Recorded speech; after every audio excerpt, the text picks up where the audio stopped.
అనగనగా ఒక ఇద్దరు అనమాట. ఒక ఫీమేల్, ఒక మేల్. అందులో ఒక ఫీమేల్ వచ్చేసి కాస్మెటాలజిస్ట్ అనమాట. వాళ్ళకు థాట్ వస్తది. క్లినిక్ పెడదామని చెప్పేసి makeup tattoo cleanings. Okay. Permanent makeups. అయితే వాళ్ళు దీన్ని ఎలా ప్రమోట్ చేయాలని ఆలోచిస్తుంటారు అనమాట.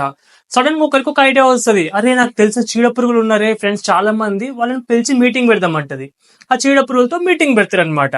అయితే చీడ పురుగులు అంతా వినేసి మీరు ఏమన్నా చేసుకోండి, మాకేమిస్తారు అని క్వశ్చన్ వేసిరనమాట. అయితే అప్పుడు వాళ్ళకు ఒక ఆఫర్ ఇచ్చిరు పైసలు. ఆ చీడ పురుగులు ఆ పైసలు తీసుకొని ఎగిరిపోయినాయి అనమాట. ఎగిరిపోయిన నెక్స్ట్ డే నుంచి ఏం చేశాయి, ఇక్కడికి వచ్చేసి మేము ఈ క్లినిక్ లోకి ఉంటే మనం తెల్లగా అయిపోతాము, దేవుడు కూడా మన ఇలా చేయలేడనమాట. అయితే ఆ కాస్మెటాలజిస్ట్ కి అసలు ఇంజెక్షన్ చేసే రైట్ కూడా ఉండదన్నమాట. బట్ వీళ్ళేంటి వీడియోస్లలో ఇక చీడ పురుగులు ఇంజెక్షన్ చేసుకునేవి, కళ్ళ కింద బ్లాక్ మార్క్స్ పోవాలని చెప్పేసి, పర్మనెంట్ టాటూ లిప్స్ అని చెప్పేసి, ఇంకా ఐబ్రోస్ అని చెప్పేసి చాలా చేపించుకుంటారు. డబ్బులు ఇస్తే చీడ పురుగులు ఏమైనా చేస్తాయి. అయితే ఈ చీడ పురుగులు ఎవరో మీరు కమెంట్ చేయండి ఇప్పుడు.